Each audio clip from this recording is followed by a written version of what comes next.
Thanks for joining me, everyone. There we go. This is a look at a T66 Bobcat that the track fell off the front idler and me reapplying it in the field.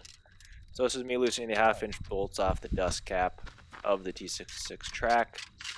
They were pretty tight on there, so I had to use the ratchet to get them off. Then I further up with an impact to get the bolts off just enough so I can slide that cover out. As shown here, it's a pretty easy process. It only took me about 30 minutes to do all this from time of start till finish. So I put that out of the way, re-secured on a little bit. So this is me going to grab a grocery bag from the grocery store, put it underneath since you're going to loosen up that grease zerk and a bunch of grease is going to fall over the place. Kind of keeps that place clean for easy cleanup.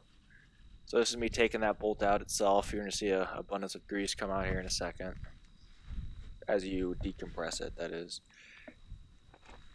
So that was with a 9/16 socket that I took off that grease zerk. So this is me lifting up the bucket. Arms are all the way down, tilting the bucket down to lift that track up out of the air. Behind the machine is a block that I found on YouTube, a video of it. I would continue to lift it up a little more, just get more of that track off the ground so it gets all that pressure off, so I have an easier time to get it back on. So this is me with 42-inch pry bar. Start to try to figure out how to get the best mechanical advantage to get that track back on. It was kind of a hassle. I had to take a couple steps back a couple times just to try to figure it out, get it on, and try to minimize any damage, or actually have no damage at all, even scratches against paint or whatever. So, I mean, the track doesn't look that heavy, but it's probably 300 plus pounds, that track is, so it's a little heavier than you would like to assume it is. I didn't have any type of lifts or any type of capabilities of doing that, so this is just how I did it in the field, since obviously any type of equipment failure doesn't happen in your shop in a heated garage. It's usually out in the field, hours away from the shop. I mean, ultimately, it didn't really take much tools to get this thing back on. A half-inch socket, a 9/16 socket, a ratchet, a grease gun, and just paper towels and a grocery bag and a pry bar.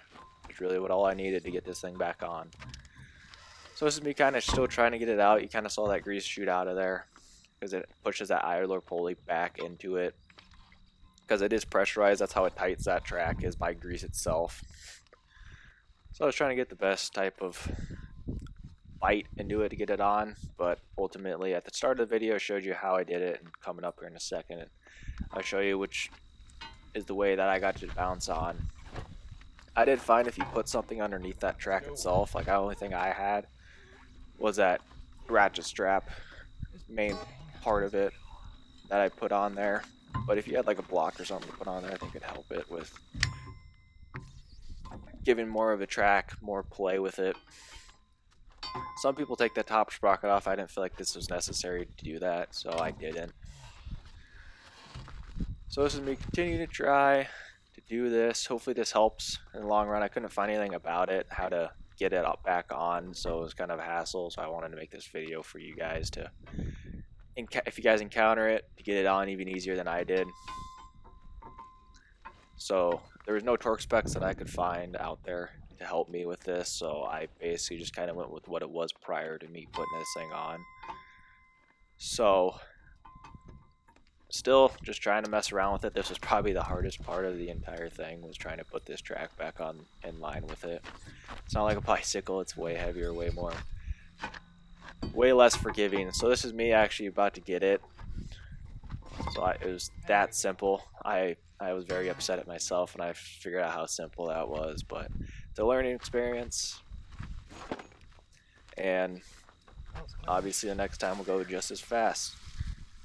Me taking that grease out, I'm going to clean it up a little bit here in a second, and I'm going to take that grease zerk back on. If you kind of notice, I've already kind of pumped it up a little bit with that grease zerk, but it wasn't accepting grease as good if it was tightened. So I loosened it up, it did accept it, but now it's tight, and it would slowly accept that grease. So kind of do what you want. I just felt like it wasn't working as well for me until I had it loose. But then the caveat to loose is once you let that with the grease gun, it all flies out. The only thing best I could feel for tension on this is about 1/2 inch from that third roller from the back. So I use that 1/2 inch socket and my finger hand gauge as the right tension. It was super loose prior to this, so that was my fault for not checking that before my start doing of the job. So that was an issue. So I was trying to quickly tighten it as I was taking that grease gun off. If you don't have that lock-on grease cap, oh boy, does it make a difference. Really, I've used it without the grease cap that locks it on, and it just doesn't get as good of, or a good, it just seems like it doesn't push grease into the Zerk as good as it should. So this is me just kind of double checking it. I don't like that I couldn't find a manual on what to do this spec to, so I was kind of double guessing myself the entire time. So just making sure it's tight enough but not too tight, because I would say too loose is just as bad as too tight. So I found multiple sources saying about 1/2 inch play is the way to go on these. And this is me just trying to clean up the job. I mean, as much as you know, you get grease all over the place. Grease loves dust, and it was a very dry day out, so I want to make sure I get as much grease as I could off of there, definitely off that Zerk, so I didn't push dirt into the grease Zerk, into the tensioner of the track itself. So ultimately, you just need that block in the back, and just lift your bucket up to expose that track off, and just a pry bar and 2 simple sockets and a grease type of gun to get this track back on and functioning to continue on to the job. I did go and check the other one. It was super loose as well. So now one of my routines is to check this at the start of the day, as with all my greasings, is just to check track tension. It's super simple to do. It takes a lot less time to simply pop that dust cover off, adds a couple pumps of grease versus doing what I had to do here and reapply the track on it. Luckily, it was kind of an easy track to reapply for it, that it wasn't an issue. Just cleaning up my stuff here of this job. So that's 9/16 of that grease Zerk. There was no torque specs, like I said, on the internet that I could find. Otherwise, I'm super inclined for torque stuff. I don't like to strip stuff out or like stuff not enough torque down, but I couldn't simply find anything for it. I kind of know torque values just simply by doing it so much that I kind of feel for the torque of it.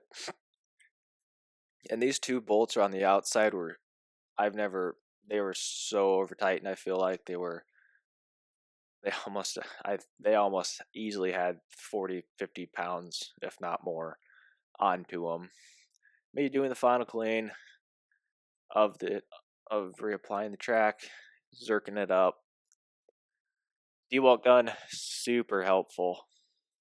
Definitely one of my better investments. So if you guys don't have a battery powered grease gun, I highly suggest putting that on the wish list, definitely for your business if it deals with heavy equipment or any type of equipment in general. Just makes that time so much easier versus that pumpable grease gun. Just feels like it's such a hassle. Well, it's that simple. I appreciate you guys for attending, and like, subscribe, and check out my other videos.